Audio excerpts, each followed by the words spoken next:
Hello দর্শক, আসসালামু আলাইকুম। আশা করি সকলেই ভালো আছেন।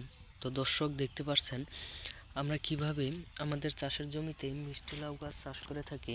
তো বন্ধুরা দেখতেছেন যে বন্ধুরা আমাদের পুরো জমিতেই কিন্তু আমরা মিষ্টি লাউ গাছগুলো চাষ করেছি। তো বন্ধুরা এই মিষ্টি লাউ গাছগুলো চাষ করে আমরা কিন্তু ভালো ধরনের লাভবান হয়েছি।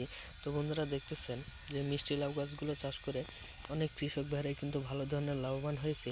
তো বন্ধুরা এই মিষ্টি লাউ গাছের চারাগুলি বড় জোর আপনাদের 10 থেকে 20 টাকা হয়ে থাকে। তো বন্ধুরা সেই মিষ্টি লাউ গাছের চারাগুলি আনার পরে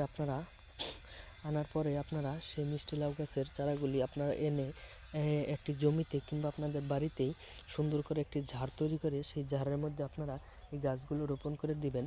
এবং রোপণ করে দেওয়ার পরেই কয়েকদিন পরেই দেখতে পারবেন যে গাছগুলো একটু একটু বড় হয়ে গেছে। তখন আপনারা প্রত্যেক দিন সকালে এবং বিকালে পানি দিবেন, যাতে করে গাছগুলো আরও দ্রুত বেড়ে যায়।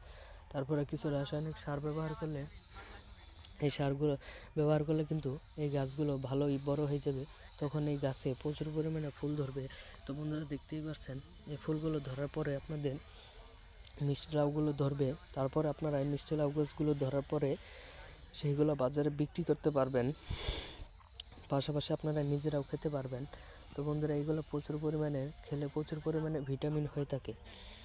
তো বন্ধুরা, আমাদের ভিডিওগুলো যদি আপনাদের একটু ভালো লেগে থাকে তাহলে অবশ্যই চ্যানেলটি সাবস্ক্রাইব করে দিবেন। ধন্যবাদ সকলকে, সকলে ভালো থাকবেন। আসসালামু আলাইকুম।